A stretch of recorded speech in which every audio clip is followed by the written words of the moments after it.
Welcome back guys, कैसे हैं आप लोग। आपका बहुत बहुत स्वागत है Bharat fitness institute YouTube channel पर। और गाइस, आज हमारे कोर्स की है क्लास 6 और आज की क्लास के अंदर मैं आपको पढ़ाने वाला हूं ग्रोथ हार्मोन के बारे में। याद करो, प्रीवियस क्लास के अंदर मैंने आपको एंडोक्राइन ग्लैंड्स के बारे में बताया था। एंडोक्राइन ग्लैंड्स के अंदर कौन कौन से हार्मोन्स मतलब वो ग्लैंड्स रिलीज करते हैं उसके बारे में बताया था। तो बस एक चीज आप लोगों को बोलनी है, जो लोग पहली बार मुझे वॉच कर रहे हैं या पहली बार हमारे चैनल पर आए हैं, Bharat fitness institute YouTube channel पर आए हैं, उनको बस एक यही रिक्वेस्ट है कि आप ये वाली क्लास को आराम से वॉच करिए। भले ही आपने प्रीवियस क्लासेस देखी है नहीं देखी है, कोई फर्क नहीं पड़ता। आप बस इस क्लास को ढंग से वॉच करना, आपको जो भी क्लास अच्छी लगेगी, समझ में आएगी, इसके बाद जाकर प्रीवियस क्लासेस आप देख सकते हैं। और जो लोग मेरे करंट स्टूडेंट हैं, जो मुझसे यूट्यूब से पढ़ रहे हैं या फिर जो मेरे पैचेस में भी एनरोल्ड है, उनको एक रिक्वेस्ट है कि इस क्लास के बीच में मैं आपको कुछ इंपॉर्टेंट मैसेज देना चाहता हूँ। क्लास तो इंपॉर्टेंट है ही है, ठीक है, जिन लोगों को ये नॉलेज चाहिए, लेकिन वो इंपॉर्टेंट मैसेज भी है, तो क्लास को पूरा वॉच करना ताकि आपसे वो मैसेज छूटे ना आपके हाथ से। ठीक है, तो चलो देखते हैं। तो गाइज क्या है, आज हम समझने वाले हैं ग्रोथ हार्मोन के बारे में। देखो, सबसे पहली चीज तो ग्रोथ हार्मोन को आप समझते हैं ह्यूमन ग्रोथ हार्मोन के नाम से। ह्यूमन ग्रोथ हार्मोन आप सभी ने सुना होगा, या ऐसे नहीं सुना होगा तो आप सभी ने ऐसे सुना होगा, जीएच ग्रोथ हार्मोन। ठीक है, एक ही चीज है, लेकिन एक नाम और है ग्रोथ हार्मोन का, जिसको बोलते हैं हम, ध्यान सुनना, सोमेटोट्रोपिन। सोमेटोट्रोपिन, ठीक है, या ट्रोपिन। ये जो सोमेटोट्रोपिन है या ट्रोफिन है, ये जो वर्ड है ना, इस वर्ड पर भी गौर करना, बस इसको मत भूलना। तो ह्यूमन ग्रोथ हार्मोन का एक और नाम है जिसको हम सोमेटोट्रोपिन के नाम से भी बोलते हैं। ठीक है, इतनी बात हमें समझ में आ गई। अब थोड़ा सा चीजों को समझने की कोशिश करें ग्रोथ हार्मोन के बारे में। तो ग्रोथ हार्मोन हमारी बॉडी के अंदर जो हमारे एंडोक्राइन ग्लैंड है, एंडोक्राइन ग्लैंड है, ठीक है, वो उनकी हेल्प से हमारी बॉडी में प्रोड्यूस होता है, या बोल सकते हो रिलीज होता है। अब ये एंडोक्राइन ग्लैंड्स कौन से ग्लैंड्स है, मैं उनके बारे में बताऊंगा कि कौन से ग्लैंड्स का मेन फंक्शन है इन हार्मोन को बनाने में या ग्रोथ हार्मोन को बनाने में। दूसरी इंपॉर्टेंट चीज ये है कि आपका जो ये ह्यूमन ग्रोथ हार्मोन है या जो ग्रोथ हार्मोन है, ये एक पेप्टाइड हार्मोन है। पेप्टाइड हार्मोन वो होते हैं जो कि आपके एमिनो एसिड से बनते हैं, या सिंपल वे में बोल सकते हो प्रोटीन से बनते हैं। ठीक है, क्योंकि एमिनो एसिड, प्रोटीन भी एमिनो एसिड से बनता है। तो ये पेप्टाइड हार्मोन्स होते हैं। ठीक है, अब आपको ये भी याद होगा, जो जो हार्मोन कोलेस्ट्रॉल से बनते हैं उनको स्टेरॉइड हार्मोन बोलते हैं। तो ग्रोथ हार्मोन को स्टेरॉइड हार्मोन नहीं, ये पेप्टाइड हार्मोन है। इंपॉर्टेंट चीज ये है कि भाई पेप्टाइड हार्मोन है, एंडोक्राइन ग्लैंड है। ठीक है, मतलब एंडोक्राइन ग्लैंड की वजह से रिलीज होता है। कौन से ग्लैंड, देखो यहाँ पर ग्रोथ हार्मोन को बनाने के लिए दो हार्मोन, दो ग्लैंड रेस्पॉन्सिबल है। एक तो आपका हाइपोथैलेमस ग्लैंड, हाइपोथैलेमस ग्लैंड। दूसरा आपका पिट्यूटरी ग्लैंड। ठीक है, क्या, पिट्यूटरी ग्लैंड। अब ये जो दोनों ग्लैंड है, ये दोनों ग्लैंड कहाँ प्रेजेंट है, आपके ब्रेन में, मैंने प्रीवियस क्लास में बताया भी था। इसलिए घर वाले कहते हैं कि सर पे चोट नहीं लगनी चाहिए, अदरवाइज पूरी बॉडी खराब हो जाती है। वो क्यों, अगर आपके ग्लैंड डैमेज हो गए तो आपकी बॉडी के सारे फंक्शंस खराब हो जाएंगे। समझ में आएगा आपको धीरे धीरे कि उस पूरी सीरीज के अंदर। अब मैं आपको ये समझाना चाहता हूँ कि चलो यार, ग्रोथ हार्मोन के बारे में जनरल ओवरव्यू देख लिया कि ग्रोथ हार्मोन हमारी बॉडी का पेप्टाइड हार्मोन है, दो ग्लैंड से जो इस हार्मोन को बनाने में हेल्प करते हैं। अभी कैसे बनते हैं, हमारी बॉडी में कैसे प्रोड्यूस हो रहे हैं और किस तरीके से फंक्शन करते हैं, इसका क्या इफेक्ट पड़ता है हमारी बॉडी के ऊपर, हमारे हार्मोन्स के ऊपर, अदर हार्मोन्स के ऊपर, या अदर हार्मोन्स को क्या इफेक्ट पड़ता है इसके ऊपर, हम ये सब जानने वाले हैं आज की क्लास के अंदर। अब आ जाओ भाई, आपने कहा कि सर ये हो गया ग्रोथ हार्मोन के बारे में, अब इसमें जानना क्या है। इसमें समझने वाली पहली बात ये है कि ग्रोथ हार्मोन बनता कैसे है। ठीक है, देखो हाइपोथैलेमस से समझो। हाइपोथैलेमस मैंने आपको बताया था, हमारी बॉडी के अंदर जो पिट्यूटरी को कंट्रोल करता है वो हाइपोथैलेमस करता है। अब हाइपोथैलेमस क्या करता है, ये ना आपके दो टाइप के हार्मोन रिलीज करता है। दो टाइप के हार्मोन रिलीज करता है, दो कैटेगरी में हार्मोन रिलीज करता है, दो टाइप बोल सकते हो। एक होता है आपके रिलीजिंग हार्मोन, एक कैटेगरी होती है रिलीजिंग हार्मोन।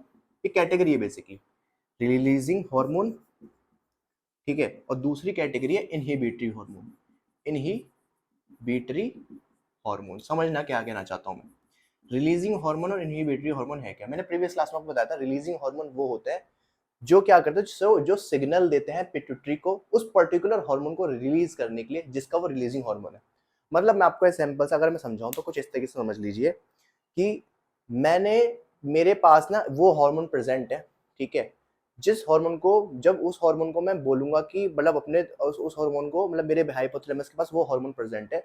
हाइपोथैलेमस कोई भी हार्मोन, जैसे मान लो ग्रोथ हार्मोन को बनाने के लिए हार्मोन प्रेजेंट है, मतलब ग्रोथ हार्मोन बनाने का प्रोसेस कौन स्टार्ट करेगा, पिट्यूटरी स्टार्ट करेगा। लेकिन उसको बोलना, सिग्नल देना कि भाई ग्रोथ हार्मोन बना, ये काम कौन करेगा, हाइपोथैलेमस करेगा। तो आपको क्या समझ में आ रहा है भाई, हाइपोथैलेमस को ना कम्युनिकेशन करनी है पिट्यूटरी से। हाइपोथैलेमस को पिट्यूटरी से बोलना है कि भाई क्या बना, ग्रोथ हार्मोन बना। इसका मतलब एक चीज तो क्लियर हमें हो गई, क्या हो गई, कि हाइपोथैलेमस ग्रोथ हार्मोन नहीं बनाता, हाइपोथैलेमस तो कमांड देता है, सिग्नल देता है कि पिट्यूटरी को तू भाई ग्रोथ हार्मोन बना। तो हाइपोथैलेमस क्या करता है, हाइपोथैलेमस रिलीजिंग हार्मोन सिक्रीट करता है। अभी रिलीजिंग हार्मोन का काम क्या है, ये रिलीजिंग हार्मोन पर्टिकुलर एक टाइप का हार्मोन है जो क्या कहेगा इसमें कि भाई हाइपोथैलेमस पिट्यूटरी ग्रोथ हार्मोन बना। क्योंकि पिट्यूटरी तो और भी हार्मोन बनाता है भाई, खाली पिट्यूटरी ग्रोथ हार्मोन नहीं बनाता, ऑक्सीटोसिन भी बनाता है, ठीक है, और एलएच भी बनाता है, एफएसएच भी बनाता है, इतने सारे हार्मोन बनाता है। अब भाई पिट्यूटरी को पता भी तो होना चाहिए कि कौन सा हार्मोन बनाना है, तो हर हार्मोन को बनाने के लिए उसको एक रिलीजिंग हार्मोन समझ लो। इसी तरीके से अगर मान लो हाइपोथैलेमस कह रहा है कि भाई पिट्यूटरी ग्रोथ हार्मोन बना, तो पहले उसको एक रिलीजिंग हार्मोन सिक्रीट करना पड़ेगा जो कि उसका होता है जीएच के केस के अंदर GHRH।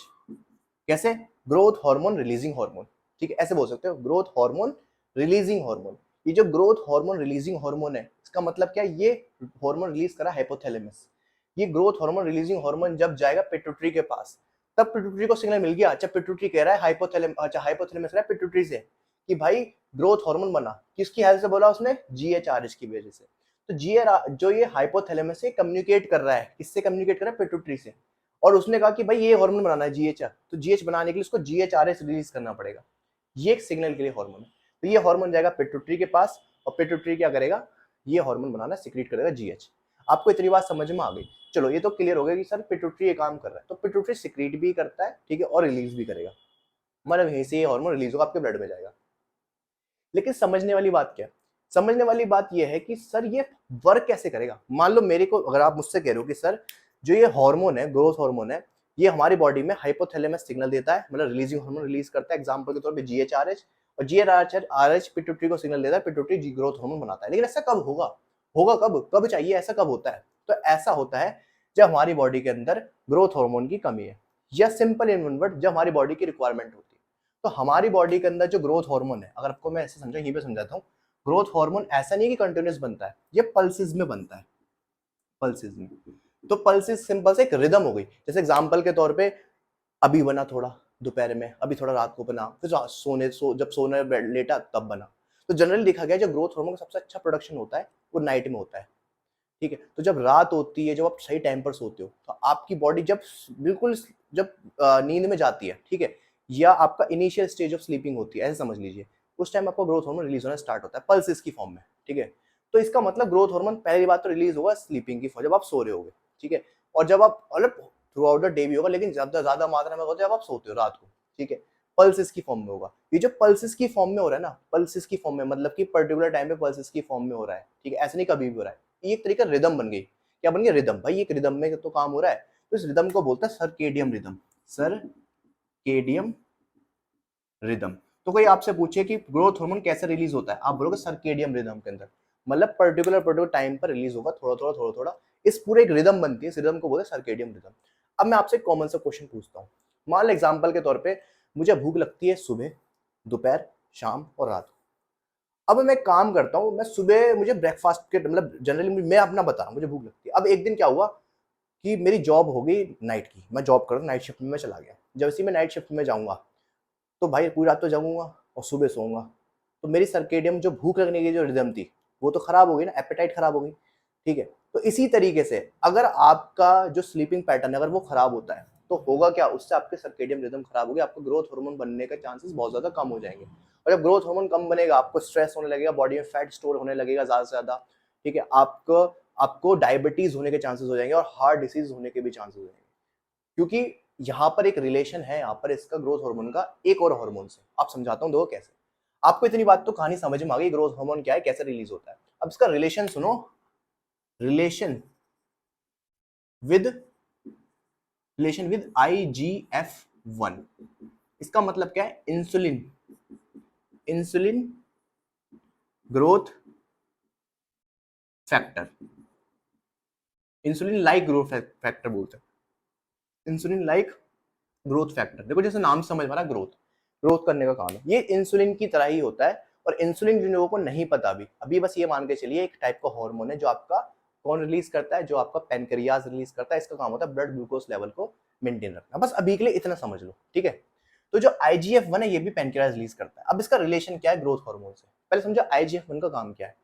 सिंपल सा, ये आपके जो मसल सेल्स या बॉडी में जितनी भी सेल्स है ना, जो भी आपकी बॉडी में सेल्स है, वहां पर क्या करता है, वहां पर जो एमिनो एसिड्स है या जो प्रोटीन या जो ग्लूकोज है, ठीक है, उसको ट्रांसपोर्ट करने में हेल्प करता है। ठीक है, उसको ट्रांसपोर्ट करने में हेल्प करता है, एमिनो एसिड को सेल तक पहुंचाने में हेल्प करता है। ठीक है, ताकि जो सेल्स है, सेल्स के अंदर न्यूट्रिएंट पहुंच पाए और जो फंक्शंस है वो अच्छे तरीके से हो पाए। अगर मैं मसल बिल्डिंग के केस में बात करूं, तो ये क्या करता है, जो एमिनो एसिड्स और ग्लूकोज को ज्यादा से ज्यादा सेल के अंदर भेजता है, जिसकी वजह से मसल प्रोटीन सिंथेसिस, मतलब मसल बनाने का जो प्रोसेस है वो एनहेंस हो जाता है, बढ़ जाता है। आपने देखा होगा कि जनरली अगर थोड़ा बहुत जिन लोगों ने स्टेरॉइड्स यूज करे हैं या फिर ड्रग्स है, और स्टेरॉइड्स नहीं बोलूंगा, यहाँ पे बोलूंगा परफॉर्मेंस एनहेंसिंग ड्रग, जिसके अंदर सब कुछ आ जाता है।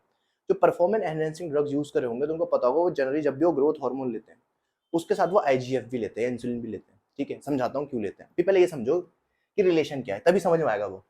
देखो, हमारी बॉडी के अंदर ना, तुम सोच के देखो, आपने ये बात तो समझ में आ गई सर, हमारी बॉडी के अंदर पल्स की फॉर्म में ग्रोथ हार्मोन रिलीज हो रहा है, इसी तरीके से और भी हार्मोन रिलीज होते हैं। ठीक है, थोड़े थोड़े थोड़े थोड़े। कहने का मतलब ये, आप सोच के देखो, ये जो फंक्शन स्टार्ट हुआ ग्रोथ हार्मोन बनने का, ये कभी ना कभी तो जाके तो रुकेगा ना। ऐसा थोड़ा नहीं है कि चल गया तो चलते रहा है। ऐसा होगा तो याद करो, प्रीवियस क्लास में आपको बताया था कि ग्रोथ हार्मोन बॉडी में ज्यादा हो जाएगा, उससे दो तरह की डिजीज हो सकती है, एक्रोमेगली और जाइनेटिज्म। याद करो, मैंने अगर जिन लोगों ने प्रीवियस क्लास नहीं देखी वो जाके वो भी देख लें। इसके बाद मतलब एक तरीके से ना क्या होगा, डिसऑर्डर हो जाएंगे। ठीक है, लेकिन इधर आ जाओ, अगर मान लो ग्रोथ हार्मोन ज्यादा बन गया बॉडी के अंदर या कम बन रहा है, इसको कंट्रोल भी तो होता होगा ना, बॉडी खुद कंट्रोल करती होगी। तो इसका जो रिलेशन होता है ना ग्रोथ हार्मोन का, वो होता है आपका किसके साथ, आईजीएफ-1 के साथ। या बोल सकते हो जो सबसे ज्यादा, जो मेन, जो बोल सकते हो एक तरीके से, जो सबसे ज्यादा इन्फ्लुएंस करता है ग्रोथ हार्मोन को या अफेक्ट डालता है, वो डालता है आईजीएफ-1। और भी हार्मोन डालता है, ठीक है, जैसे कॉर्टिसोल, स्ट्रेस हार्मोन, ठीक है, वो भी आईजी ग्रोथ हार्मोन पे अफेक्ट डालता है। ठीक है, लेकिन अभी हम क्या समझ रहे हैं, सबसे ज्यादा जो इफेक्ट डालता है वो डालता है आईजीएफ। समझाता हूँ कैसे। एक होता है, एक चीज होता है जिसे बोलते हैं नेगेटिव फीडबैक। ध्यान सुनना, negative feedback loop. Negative feedback loop एक टर्म होती है। अभी नेगेटिव फीडबैक लूप एक टर्म का मतलब क्या है, देखो, मान के चलो मैंने कहा कि भैया मेरे हाइपोथैलेमस ने कहा पिट्यूटरी से, भाई एक काम कर, ग्रोथ हार्मोन बना। उसने बनाने लग गया। पहली बात तो ये सुनो कि यार हाइपोथैलेमस ने क्यों बोला पिट्यूटरी को क्योंकि ग्रोथ हार्मोन बना, कुछ तो रीजन होगा ना। आपने कहा सर हाँ जाहिर सी बात है, तो कुछ तो रीजन होगा। रीजन क्या होगा कि बॉडी में ग्रोथ हार्मोन कम होगा। लेकिन हाइपोथैलेमस को पता कैसे चलेगा, हाइपोथैलेमस को पता चलता है नेगेटिव फीडबैक लूप और एंड पॉजिटिव फीडबैक लूप, दोनों एक ही टर्म्स है। समझाता हूँ देखो कैसे। अगर पॉजिटिव फीडबैक लूप का मतलब ये है, देखो जब भी हमारी बॉडी के अंदर, हमारे ब्लड के अंदर, स्पेसिफिकली ब्लड के अंदर, ये जो मैं लाइन बोल रहा हूँ ध्यान से सुनना, हमारे हार्मोन रिलीज कहाँ हो रहे हैं, ब्लड के अंदर। ठीक है, सारे हार्मोन। तो जो अगर मेरे ब्लड के अंदर, मेरी बात सुनना, मेरे ब्लड के अंदर अगर IGF-1 इंसुलिन ग्रोथ फैक्टर अगर कम होगा, मेरे ब्लड के अंदर IGF-1 कम होगा, ठीक है, तो उस टाइम क्या होगा, उस टाइम मेरी बॉडी, उस टाइम होगा क्या कि जो मेरा ग्रोथ हार्मोन है, ठीक है, वो बनना स्टार्ट होगा। क्योंकि होता क्या है कि जब आपके ब्लड के अंदर IGF-1 कम होता है, ठीक है, तो सिग्नल पहुंचता है आपका हाइपोथैलेमस को कि भाई ग्रोथ हार्मोन बनाओ। ये चलता है, जब ग्रोथ हार्मोन बनता है, तो जब ग्रोथ हार्मोन बनेगा ना, तो IGF-1 भी बनना स्टार्ट हो जाएगा। ठीक है, तो एक तरीके से जब ग्रोथ हार्मोन बन रहा है तो IGF-1 भी साथ के साथ बनता है। फिर जब ग्रोथ हार्मोन बनेगा तो ग्रोथ हार्मोन के जो रिसेप्टर्स हर जगह है बॉडी के अंदर, सेल्स के पास है, अदर ऑर्गन्स के पास है, पेनक्रियाज के पास भी है। तो फिर IGF-1 बनना स्टार्ट होगा। रिसेप्टर क्या है, जिसका काम है वो हार्मोन का वो पार्किंग स्पॉट जहां पे आगे हार्मोन काम करना स्टार्ट करे, क्योंकि ग्रोथ हार्मोन के बहुत सारे फंक्शन है। तो भाई होगा क्या, जब बॉडी में IGF कम होगा तो GH बनना स्टार्ट होगा, जब GH बनना स्टार्ट होगा तो IGF भी बनना स्टार्ट हो जाएगा। अब मान लो कि IGF अपनी लिमिट पे पहुंच गया, ठीक है, मान लेते हैं IGF अपनी लिमिट पे पहुंच गया। जब ब्लड के अंदर IGF अपनी लिमिट पे आ जाएगा तो क्या होगा, तो पहले तो एक तरीके से पॉजिटिव लूप चल रहा था, पॉजिटिव फीडबैक लूप। अब लेकिन जैसे IGF अपनी किस पे आ गया, पीक पे आ गया, लिमिट पे आ गया, तो होगा क्या, ये सिग्नल देगा दोबारा। ये सिग्नल पता किसको देगा, फिर ये सिग्नल देगा आपके हाइपोथैलेमस को, और हाइपोथैलेमस कहेगा कि भाई इनहिबिटरी हार्मोन बनाना स्टार्ट कर। क्या कर, इनहिबिटरी हार्मोन बनाना स्टार्ट कर। इसका मतलब जब ब्लड के अंदर IGF कम होगा तो रिलीजिंग हार्मोन बनना स्टार्ट होंगे, और जब ब्लड के अंदर IGF ज्यादा होगा, IGF-1 ज्यादा होगा, तो इनहिबिटरी हार्मोन बनना स्टार्ट होगा। कौन सा हार्मोन, सोमेटोस्टेटिन। अब याद करो मैंने आपको भी क्या कहा था, ये जो ट्रोफिन और ये स्टैटिन, ये इसका ध्यान रखना। ट्रोफिन वर्ड यूज किया जाता है GH के लिए, और जो उसका इनहिबिटर होता है उसके लिए किया जाता है सोमेटोस्टेटिन। तो सोमेटोस्टैटिन रिलीज होगा, जो कि क्या करेगा, जो कि हाइपोथैलेमस को सिग्नल देगा कि भाई रुक जा, अब मत बना ग्रोथ हार्मोन, अब जरूरत नहीं है। तो आपको इतनी बात तो समझ में आ चुकी होगी, तो कि भाई क्या हो रहा है, कैसे काम कर रहा है ना, क्लियर हो रहा है चीजें। अब आज जल्दी जल्दी कोई कोई चीजों पे बात कर लेते, कोई आपके क्वेश्चन, ठीक है, कि अगर बॉडी के अंदर ग्रोथ हार्मोन होगा तो क्या होगा। देखो सबसे पहले जब ग्रोथ हार्मोन अगर बॉडी के अंदर होगा, मैं पॉइंट्स बना के लिख देता हूँ कहीं पे, कोशिश करता हूँ यहीं पे लिख देता हूँ। अगर ग्रोथ हार्मोन ज्यादा होगा तो क्या होगा, या ग्रोथ हार्मोन हमारी बॉडी में का काम क्या होगा। देखो सबसे पहले तो आपकी बॉडी के अंदर क्या करेगा, आपका रीजनरेशन स्टार्ट करेगा, और रीजनरेशन मेनली रीजनरेशन का काम पहले करेगा। बॉडी के अंदर जो डैमेज होगा, जो भी बेसिकली सेल्स का रीजनरेट करना होगा, वो सारे काम करेगा, ठीक है। मसल प्रोटीन सिंथेसिस को बढ़ाएगा, मतलब कि मसल प्रोडक्शन को बढ़ाएगा, मसल बढ़ाना स्टार्ट करेगा। ग्रोथ हार्मोन का एक बहुत स्पेसिफिक काम बताता हूँ, जो कि आपका स्टेरॉइडल हार्मोन नहीं कर सकते, या पेप्टाइड हार्मोन के अंदर जो ग्रोथ हार्मोन का काम है वो है आपकी बॉडी के अंदर हाइपरप्लेसिया भी करता है। ये हाइपरप्लेसिया, हाइपरप्लेसिया का मतलब पता है क्या है, नंबर ऑफ सेल्स का बढ़ना। कभी भी हमारी जो स्केलेटल मसल सेल्स है वो कभी भी नेचुरली नंबर्स में नहीं बढ़ती, उनका साइज बढ़ता है, नंबर्स में नहीं बढ़ती है। अगर नंबर्स में बढ़ रही है, मान लो एक सेल है, 2 में टूट गई, 2 4 में टूट गई, इसको बोलता है हाइपरप्लेसिया, नंबर बढ़ रहा है। तो ये नेचुरली पॉसिबल नहीं है, लेकिन जब आप ग्रोथ हार्मोन इंजेक्ट कर रहे हो, आर्टिफिशियली इंजेक्ट कर रहे हो, तब ये काम होगा, ठीक है। तो हाइपरप्लेसिया करेगा। तो अभी के लिए तो ये मान के चलो, मैं अभी आपको इसको हटा ही देता हूँ, जस्ट बिकॉज, क्योंकि अभी हम ये मान के चल रहे हैं कि नेचुरल वे में हमारी बॉडी में क्या हो रहा है, नेचुरली जो हमारा ग्रोथ हार्मोन बन रहा है। तो देखो भाई सिंपल सा है भाई, मसल प्रोटीन सिंथेसिस को तो बढ़ाएगा ही बढ़ाएगा, ठीक है। साथ के साथ आपकी बॉडी के अंदर जो आपकी बोन्स है उसको स्ट्रॉन्ग करेगा, ठीक है। आपके ऑर्गन्स को रीजन और ऑर्गन्स को हील करेगा, ठीक है। आपके स्किन सभी कुछ चीजों को हेल्दी रखेगा, ठीक है। ये हो गया नेचुरल वे में। अब मान लेते हैं, अब मेरी बात समझना, अब आप इसको देख, अब इसको अब यूज करो as a performance enhancing drug, ठीक है। परफॉर्मेंस एनहेंसिंग ड्रग ऐसा यूज करोगे तो क्या होगा, तो आपकी बॉडी में जीएच का लेवल ज्यादा होगा, ठीक है। तो पहले सुनना इसके पॉजिटिव इफेक्ट बता रहा हूँ, पहले पॉजिटिव इफेक्ट। जब बॉडी में जीएच ज्यादा होगा तो सबसे पहले वही अगेन, मसल प्रोटीन सिंथेसिस बढ़ेगा, बोन मिनरल डेंसिटी स्ट्रांग होगी, बोन का साइज बढ़ने लगेगा, बोन की अगर बोन स्ट्रांग होने लगे, बोन का साइज भी बढ़ सकता है। वो कंडीशन अगर ज्यादा हो जाए तो उससे और भी प्रॉब्लम क्रिएट हो सकती है, समझाऊंगा कैसे, ठीक है। बोन मिनरल डेंसिटी को बढ़ाएगा, स्किन को अच्छा रखेगा, ये सारे काम करेगा, ठीक है। मसल प्रोटीन सिंथेसिस को बढ़ाएगा। लेकिन इसका जो एक मेजर साइड इफेक्ट है वो पता है क्या करेगा, ये आपकी बॉडी के अंदर जो IGF-1 है, इंसुलिन ग्रोथ फैक्टर है, अगर आप सिंथेटिकली ले रहे हो बाहर से तो उसको बहुत ज्यादा कम कर देगा। अगर इंसुलिन ग्रोथ फैक्टर कम हो जाएगा, या इंसुलिन की सेंसिटिविटी को कम करता है, सिंपल वे में समझ लो, मतलब अगर आपको बॉडी में आर्टिफिशियल आपने अगर ग्रोथ हार्मोन लिया है, तो जो इंसुलिन है उसकी सेंसिटिविटी, उसकी काम करने की क्षमता जो है बहुत ज्यादा कम हो जाएगी। इसकी वजह से आपको डायबिटीज हो सकती है। तो जो लोग आपने नोटिस किया, जो लोग बॉडी बिल्डर जो होते हैं, जब वो ग्रोथ हार्मोन लेते हैं तो वो IGF-1 भी लेते हैं, क्योंकि उन्हें पता है अगर वो ग्रोथ हार्मोन लेंगे तो अकेले वो काम नहीं करेगा, क्योंकि शुरुआत में तो बॉडी IGF बना रही होगी, लेकिन जैसे ही नेगेटिव लूप स्टार्ट हो जाएगा तो IGF बनना भी बंद हो जाएगा। तो IGF की फिर उन्हें आर्टिफिशियल IGF या इंसुलिन भी इंजेक्ट करना पड़ता है ताकि उसका भी काम होता रहे। तो ये होगा। साथ के साथ अगर मान के चलो जीएच ज्यादा हो रहा है, और जीएच ज्यादा हो रहा है तो इसकी वजह से आपको हार्ट डिसीज भी हो सकती है, ठीक है। अगर, और मैं आपको ये चीज इसलिए बता पा रहा हूँ क्योंकि ये सारी स्टडीज प्रूव्ड है, ठीक है।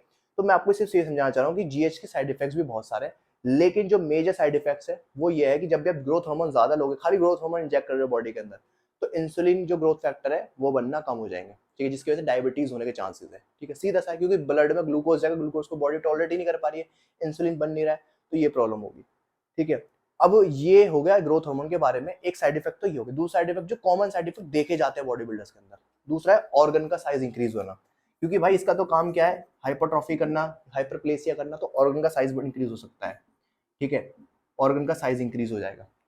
तो ये वो साइड इफेक्ट्स है जो बॉडी बिल्डर्स में ज्यादातर देखे जाते हैं जब भी वो ग्रोथ हार्मोन को अब्यूज करते हैं।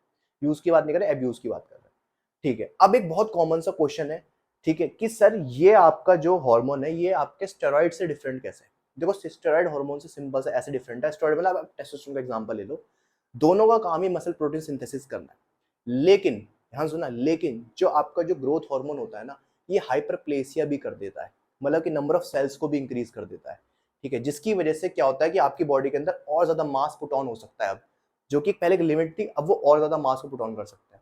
तो जनरली जो ग्रोथ हार्मोन होता है वो लोग ज्यादातर जो एडवांस बॉडी बिल्डर्स होते हैं वो ज्यादातर इसको यूज करते हैं, ग्रोथ हार्मोन वगैरह का, ठीक है, क्योंकि उनकी एक पीक एक लिमिट आ जाती है, लाइक वो लिमिट आती है जहां से उनका साइज इंक्रीज नहीं हो रहा होता, फिर वो जीएच लेना स्टार्ट करते हैं। जैसे वो जीएच लेना स्टार्ट करते हैं और जहां वो यूज से अब्यूज पे पहुंचते हैं तो आपको सारे साइड इफेक्ट्स दिखना स्टार्ट हो जाते हैं, ठीक है। एक बहुत बड़ा फैक्टर आपको बताता हूँ जीएच का, जब भी आप ग्रोथ हार्मोन यूज करते हैं, ग्रोथ हार्मोन ना आपका जो फैट सेल्स होती है जिनको बोलते हैं एडिपोसाइट्स, क्या बोलते हैं, एडिपो एडिपोसाइट्स, जहाँ पे फैट स्टोर होता है, मतलब जो फैट सेल्स होती है उसको बोलते हैं एडिपोसाइट्स, जहाँ पे फैट स्टोर है, और सेल्स को बोलते हैं एडिपोसेल, ठीक है। तो वो जो सेल्स है वहां पर फैट स्टोर होता है as a form of triglyceride. अब यार देखो ये थोड़ा टिपिकल है, इसको अपने न्यूट्रिशन में ही समझ में आएगा, ठीक है, न्यूट्रिशन का पूरा टॉपिक है। तभी तो ये मैं बता रहा हूँ आपको कि ये जो एनाबॉलिक स्टेरॉइड कोर्स है, ठीक है, नॉलेज बहुत मिलेगी आपको, लेकिन एडवांस प्रैप कोच बनना है तो गाइस एक्सरसाइज और न्यूट्रिशन नॉलेज तो मस्ट है, ठीक है। तो एडिपोसाइट के अंदर जो triglycerides as a store form of fat है, ठीक है, उसके प्रोडक्शन को बढ़ाता है, मतलब कि मसल एनाबॉलिक इफेक्ट देता है साथ के साथ, और क्या करता है, फैट यूटिलाइजेशन को भी बढ़ा देता है, ठीक है। तो ये हो गया ग्रोथ हार्मोन के बारे में। अब एक बहुत कॉमन मिसकंसेप्शन है, ठीक है, कि ग्रोथ हार्मोन लेने से हाइट इंक्रीज होती है। अब काफी लोग सोचते हैं कि ग्रोथ हार्मोन लेने से हाइट बढ़ती है, काफी लोग सोचते हैं कि नहीं बढ़ती है। एक बार बस इसको फाइनल बता देता हूँ, फिर देन ये क्लास ओवर करता हूँ, ये इंपॉर्टेंट मैसेज सुनते हुए जाना। जल्दी से मैं इसको यहाँ पर अप करके बताता हूँ। देखो, जब भी आप ग्रोथ हार्मोन लेते हैं ये सोचकर कि आपकी हाइट इंक्रीज होगी, तो क्या होगा। देखो, सबसे पहली चीज तो हाइट बढ़ती कब है, जब हम अपने टीन एज में होते हैं, टीन एज जनरल 19 मान लो, तो देखा गया अकॉर्डिंग टू स्टडीज की लड़कियों के अंदर टीन एज या मान लो 18 या 19 तक, लड़कों के अंदर 21 तक हाइट इंक्रीज हो जाती है। लड़कों मेल के अंदर 21 देखा गया है, फीमेल के अंदर 19 तक देखा गया है कि हाइट इंक्रीज होती है। और ऐसा क्यों होता है, हाइट के लिए मेन इंपॉर्टेंट फैक्टर है क्या। देखो, मेन इंपॉर्टेंट फैक्टर तो आपका जेनेटिक्स है। जेनेटिक्स एक बहुत ह्यूज टॉपिक है, बहुत बड़ा टॉपिक है, ठीक है। अब बस ये समझ लीजिए, जेनेटिक पोटेंशियल की वजह से आपकी बॉडी के अंदर जो भी, मतलब आपकी जेनेटिक पोटेंशियल उस हिसाब से आपकी चीजें ढलती है, आपकी बॉडी उस हिसाब से ढलेगी, ठीक है। लेकिन कुछ कभी कभी क्या होता है कि हमारी बॉडी के अंदर बचपन में कम न्यूट्रिशन की वजह से, या मेल न्यूट्रिशन की वजह से, मतलब आप ऐसे कह सकते हो न्यूट्रिशन की कमी की वजह से हमारे जो नेचुरल जो ग्रोथ होनी चाहिए थी वो नहीं हो पाती है, ठीक है। तो होता क्या है, हमारी जो हाइट जो डिपेंड करती है वो किस चीज पर डिपेंड करती है। देखो, हमारी जो लॉन्ग बोन्स होती है, ठीक है, ये देखना, ये लॉन्ग बोन है मेरी, जैसे आपकी होगी कौन कौन सी, आपकी ह्यूमरस बोन, आपकी फीमर बोन, ठीक है, ये सारी आपकी लॉन्ग बोन है। इन लॉन्ग बोन के एंड पर, ठीक है, यहाँ पर मान लो, यहाँ पर एक प्लेट प्रेजेंट होती है जिसे बोलते हैं ग्रोथ प्लेट। ग्रोथ प्लेट होती है मान लो ये। अभी जो ग्रोथ प्लेट होती है ये कब तक प्रेजेंट होती है, जब मेल के अंदर 21 तक, फीमेल के अंदर 19 तक। जब तक ये ग्रोथ प्लेट प्रेजेंट है तो लॉन्ग वर्टिकली ग्रो कर सकती है, ठीक है। तो जिन लोगों को ग्रोथ हार्मोन की कमी होती है बॉडी के अंदर, ठीक है, बचपन में बच्चों की हाइट नहीं इंक्रीज हो रही, तो डॉक्टर उनको ग्रोथ हार्मोन के इंजेक्शन देता है, ठीक है, जिसकी वजह से उनकी ग्रोथ प्लेट क्या होता है, ग्रोथ प्लेट, अगर ग्रोथ प्लेट तो प्रेजेंट है अभी, तो हाइट इंक्रीज होने लगती है। तो जब ग्रोथ हार्मोन कम बन रहा होता है, ठीक है, उससे उस केस के अंदर आप क्या बोलोगे कि भैया यहाँ पर ग्रोथ हार्मोन कम बन रहा है, तो इसके वजह से ग्रोथ हार्मोन की डेफिशिएंसी है। तो उस केस के अंदर डॉक्टर सजेस्ट करते हैं या डॉक्टर रिकमेंड करते हैं ग्रोथ हार्मोन के इंजेक्शन उन्हें देते हैं, ठीक है। तो ग्रोथ हार्मोन देने के बाद उनके जो बेसिकली अभी तो एबिलिटी, बॉडी के पास तो पूरी पूरी एबिलिटी है कि हाँ भी इंक्रीज हो सकती है। लेकिन मान लो अब आप एक स्टेज पे, ऐसी स्टेज पे आ गए कि अब आपकी ग्रोथ प्लेट पूरी तरीके से डिजनरेट हो चुकी है, जो कब हो जाएगी डिजनरेट, मतलब खत्म हो जाएगी जब आप अपनी इस एज के अंदर आ जाओगे। तो आप कितना भी ग्रोथ हार्मोन ले लेना, आपकी हाइट बढ़ेगी ही नहीं, ठीक है, आपकी हाइट नहीं बढ़ सकती। तो हाइट सिर्फ आपकी इसी एज तक बढ़ सकती है। अगर आप ध्यान सुनना, अब आप ये सोच रहोगे कि यार अगर मान लो मैं भी 16 साल का हूँ, टीन एज में हूँ, अब आपके दिमाग में क्वेश्चन चल रहा है, एक काम करता हूँ यार मेरी हाइट नहीं बढ़ रही ना, ग्रोथ हार्मोन ले लेता हूँ। लेकिन ये बात भी समझना, ग्रोथ हार्मोन आप ले तो लोगे, लेकिन हाइट भी आपकी तब तब कब तक ही बढ़ेगी, जब तक आपका जेनेटिक पोटेंशियल है, ठीक है। अगर आप ज्यादा ग्रोथ हार्मोन लोगे तो उससे आपको अदर बीमारी होने लगेगी, ठीक है। ये बात ध्यान रखना कि सिर्फ ग्रोथ हार्मोन आप जो ले रहे हो अपने किस में, अपनी टीन एज में, आपको जो डॉक्टर जो दे रहा है अपने लिए, डॉक्टर जो रिकमेंड कर रहा है वो सिर्फ आपकी जेनेटिक पोटेंशियल को आपको पहुंचाने में हेल्प कर रहा है, ठीक है, क्योंकि सारी चीजें हमारी बॉडी के अंदर जीन्स के थ्रू कंट्रोल होती है। तो गाइज ये थे सब लोगों के, आप लोगों के टॉपिक ग्रोथ हार्मोन के बारे में, ग्रोथ हार्मोन कैसे बनता है, कैसे रिलीज होता है, मैंने आपको बता दिया। अब इंपॉर्टेंट लास्ट टॉपिक सुन के जाओ, ग्रोथ हार्मोन का टेस्ट कैसे कर सकते हैं, मतलब कि किसी को अपना ग्रोथ हार्मोन का लेवल चेक करना तो कैसे चेक करोगे। देखो, ग्रोथ हार्मोन ना पल्सेस में जनरेट होता है, बहुत थोड़ा थोड़ा थोड़ा थोड़ा, आपको दिख भी जाएगा स्क्रीन पर कि कितना होता है, ठीक है। इंपॉर्टेंट चीज ये है कि अब मान लो उसको टेस्ट करता है चेक करने के लिए कि ग्रोथ हार्मोन कितना है, तो उस टेस्ट के अंदर ये चेक करना डायरेक्ट कि ग्रोथ हार्मोन कितना बन रहा है, सही बन रहा है कि नहीं बन रहा है, उतना मुश्किल होता है। इसके लिए एक टेस्ट होता है, उसके अंदर वो क्या चेक करते हैं, ग्रोथ हार्मोन चेक करने के लिए IGF-1 का लेवल चेक करते हैं ब्लड के अंदर। IGF-1 का लेवल चेक करते हैं ब्लड के अंदर। अब आपको समझ में आ गया मैंने क्यों IGF-1 क्यों लिखा है, क्योंकि IGF-1 और ग्रोथ हार्मोन का रिलेशन है। अगर IGF-1 ब्लड के अंदर का ज्यादा है या कम है, उससे क्लियर हो जाएगा कि भाई ब्लड के अंदर आपका ग्रोथ हार्मोन अच्छा बन रहा है कि नहीं बन रहा है। इसके बारे में किसी और दिन बात करेंगे कि ये टेस्ट कैसे होता है, इसको, इसका जो मैं कोशिश भी करूंगा कि जो टेस्ट होता है, या बोल सकते हो आपके बॉडी के जितने भी टेस्ट होंगे जो भी इस कोर्स के रिगार्डिंग जरूरी है, उसको हम कैसे पढ़ते हैं, ठीक है, या रिपोर्ट को कैसे पढ़नी है, तो वो भी हम बात करेंगे। तो ये था आपके ग्रोथ हार्मोन के बारे में। नेक्स्ट क्लास के अंदर किसी और अदर हार्मोन की बात करेंगे। अब आ जाओ इंपॉर्टेंट मैसेज की तरफ, जो लोग यहाँ तक पहुंच चुके हैं वो सुन के जाओ। देखो गाइस, दिवाली आ गई है, ठीक है। दिवाली का ऑफर भी आपको मैंने दे दिया अपने सभी कोर्सेज पे। स्पेशली सबसे डिमांडिंग कोर्स हमारा द प्रेप कोच। जो लोग कह रहे थे कि सर हमें ये कोर्स ज्वाइन करना है, ठीक है, और वेट कर रहे थे इस कोर्स का लॉन्च होने का, वो अब जाके लॉन्च हुआ है, जो कि अक्टूबर में लॉन्च होना था, बट मैं किसी रीजन की वजह से लॉन्च नहीं कर पाया था। अब मैंने सोचा कि चलो ये कोर्स, एनाबॉलिक स्टेरॉइड का कोर्स तो पूरा फ्री पढ़ा देंगे, बाकी बचा एक्सरसाइज और न्यूट्रिशन और आपका बिजनेस स्ट्रेटेजी की इस तरीके से नॉलेज को इस्तेमाल करोगे अपने बिजनेस को ग्रो करने में। मैं आपको बस इतना इतना यकीन दिला सकता हूँ, जब ये पूरी सीरीज कंप्लीट हो जाएगी, आपने इससे जबरदस्त कोर्स पूरे यूट्यूब पर या कहीं भी आपने पैसे देके कोर्स किया है, इससे बढ़िया आपको किसी ने नहीं पढ़ाया होगा। क्योंकि मैं जिस तरीके से पढ़ा रहा हूँ, मुझे पता है कि मैं कैसे पढ़ाता हूँ, सामने वाले बंदे को समझ में आ रहा है कि नहीं आ रहा, ठीक है। और जितना भी आपको यूट्यूब पे ये जितना भी स्टेरॉइड का कोर्स, जितना भी एनाबॉलिक स्टेरॉइड्स के बारे में बता रहा हूँ, वो सिर्फ एजुकेशन पर्पज से बता रहा हूँ। और इतनी इन्फॉर्मेशन होगी आपके पास कि आपको फिर कभी किसी की जरूरत नहीं पड़ेगी पूछने की, आप खुद अपनी स्टडीज आगे बढ़ा सकते हो। और जितना भी मैं ये पूरा कोर्स पढ़ा रहा हूँ ना, ये तुम्हारे द प्रेप कोच कोर्स का सिर्फ आप ये समझ लो सिर्फ 20% पार्ट है। इसका मतलब 80% तो इससे भी ज्यादा जबरदस्त है, जो आपको न्यूट्रिशन एक्सरसाइज की नॉलेज समझ में आए। तो जो हमारे कोर्स की जो फी है, जो कि 35,000 रुपीज है, वो सिर्फ दिवाली की वजह से मैंने 30,000 कर दी है। ये अब तक की सबसे बेस्ट और सबसे सस्ती फीस है। 30K के अंदर आपको न्यूट्रिशन की नॉलेज मिल रही है, एक्सरसाइज की नॉलेज मिल रही है और एनाबॉलिक स्टेरॉइड की नॉलेज तो आपको फ्री दे ही रहा हूँ, ठीक है। तो इसको तो आप वैसे पे नहीं करो, लेकिन इसके अंदर भी और बहुत सारी चीजें आपको कोर्स में सीखोगे, ठीक है। तो अब आप समझ जाओ कि इतनी सारी चीजें आपको कोर्स में मिल रही है। 30K फीस है दिवाली से पहले। इंस्टॉलमेंट के ऑप्शन भी अवेलेबल है, इंस्टॉलमेंट में पे कर सकते हो। तो जिन लोगों को ज्वाइन करना है द प्रेप कोच, वो ज्वाइन कर सकते हैं, टीम को कांटेक्ट कर सकते हैं, डिस्क्रिप्शन बॉक्स के अंदर नंबर है। एक और लास्ट चीज, अगर आप सीपीटी ज्वाइन करना चाहते हैं, एसीपीटी, जो कि हमारा दूसरा सबसे डिमांडिंग कोर्स में से एक है, जिसका ACPT personal certified personal trainer course, उसकी फीस है 20K, जो कि हमेशा रहती है, ठीक है। इसमें डिस्काउंट नहीं है। इसके साथ डिस्काउंट में आपको ये, अगर आप साथ में एज का जो न्यूट्रिशन का प्रिपरेशन कोर्स है अगर आप वो भी करते हैं, तो वो वैसे इसकी फीस तो 15K है, लेकिन दोनों को अगर साथ में ज्वाइन करेंगे तो आपको फीस पड़ेगी 30K, मतलब कि 5,000 रुपीज का डिस्काउंट यहाँ मिल जाएगा। तो अब आपके पास ऑप्शन है, आप आराम से दिवाली से पहले पहले अगर ये कोर्स ज्वाइन करना चाहते हैं, इंस्टॉलमेंट पे आप ज्वाइन कर सकते हैं, इंस्टॉलमेंट पे कर सकते हैं।